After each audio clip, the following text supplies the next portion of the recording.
God, grant me the serenity to accept the people I cannot change, the courage to change the one I can, and the wisdom to know that one is me.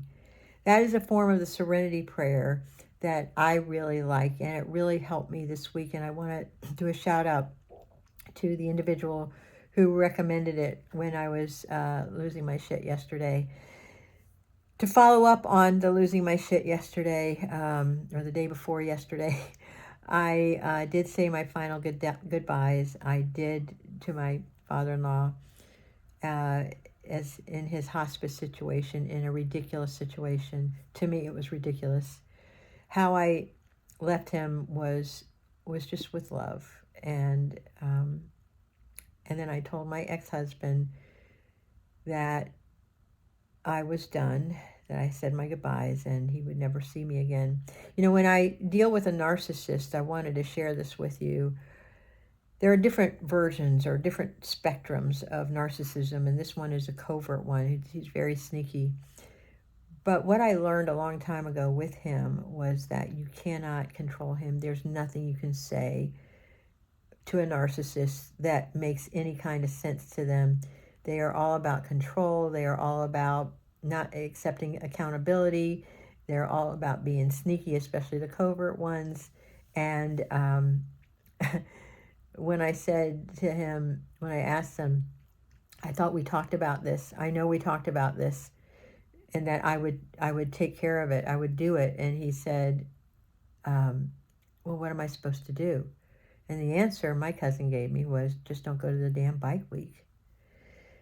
So I decided that the best thing for me to do is just to leave.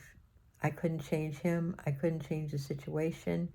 And so what I decided to do was give my father-in-law, who I love so dearly, give him to God. Give him to the angels. This is in the 12-step program, the very first step. I admitted I'm powerless over people, places, and things, and my life becomes unmanageable. And when my life has become unmanageable, I'm trying to control something. And when I'm trying to control something, that's my clue. I need to back off. And even though it was somebody's life, it's at the end of their life. And I've given 3 months of my life doing part-time caregiving, loving that man, meaning my father-in-law, of course, and being the best version of me. And when I saw myself not being the best version of me, that's when I made my exit. Because I've worked too hard to find my peace. And I am not going to give my peace away to anyone anymore. And so my next phase of my life is going to be about cultivating the things that I love, that I enjoy, curating those things along with you. And that part of me, and I've said this before in my videos, that part of me is dead. That part of me no longer lives. And in order for something new to grow, something has to die, as sad as it is. But there's nothing permanent in this world. Nothing. Just might feel like forever, but it isn't. So I happened to pick up today's language of letting go, but it wasn't and it's on another date, but it's about letting go of the need to control. And the rewards from detachment are great. Serenity, a deep sense of peace, the ability to give and receive love in self-enhancing and energizing ways, and the freedom to find real solutions to real problems. And letting go of our need to control can set us and others free. It can set our higher power free to send the best to us. If we weren't trying to control someone or something, what would we be doing differently? And what would we do when what we're not letting ourselves do now? Where would we go? What would we say? And what decisions would we make? What would we ask for? What boundaries would be set? When would we say no or yes?